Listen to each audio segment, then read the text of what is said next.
নমস্কার, আপনারা দেখছেন স্বর্ণেন্দু রিপোর্টস আর আমি স্বর্ণেন্দু। আজকের খবরটা দিতে গিয়ে নিজেরও বেশ খারাপ লাগছে, কারণ গত পরশু ভারতীয় সঙ্গীত জগৎ তার একজন অভিভাবককে হারিয়েছেন। 92 বছর বয়সে চলে গেলেন সবার প্রিয় আশা ভোসলে।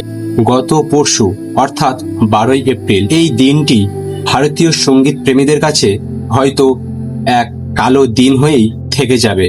মুম্বাইয়ের ব্রিচ ক্যান্ডি হাসপাতালে শেষ নিঃশ্বাস ত্যাগ করেন তিনি। রিপোর্ট থেকে জানা যাচ্ছে 11ই এপ্রিল ওনাকে হাসপাতালে ভর্তি করা হয়েছিল। বুকে সিভিয়ার ইনফেকশন এবং চরম ক্লান্তি ছিল ওনার। ডাক্তাররা অনেক চেষ্টা করেছিলেন, কিন্তু শেষমেশ কার্ডিয়া অ্যাটাক মাল্টি অর্গান ফেলিওরের কাছে হার মানতে হলো। আশা ভোসলে মানে শুধু কয়েকটা গান নয়, উনি নিজেই একটা গোটা ইতিহাস। 8 দশকেরও বেশি সময় ধরে তিনি আমাদের উপহার দিয়েছেন হাজার হাজার কালজয়ী গান। শুধু হিন্দি বা মারাঠি নয়, বাংলা গানেও তার অবদান অনস্বীকার্য। কত হাজার হাজার গান যে উনি আমাদেরকে উপহার দিয়েছেন তার কোনো গোনাগুতি নেই। ওনার এই চলে যাওয়াটা সত্যি একটা যুগের অবসান। ওনার মতো শিল্পী হয়তো আর কোনোদিন আসবে না, তবে নিজের সৃষ্টি করা সুরের মাধ্যমে তিনি চিরকাল বেঁচে থাকবেন আমাদের প্রতিটি বাঙালি, প্রতিটি ভারতীয় হৃদয়ে।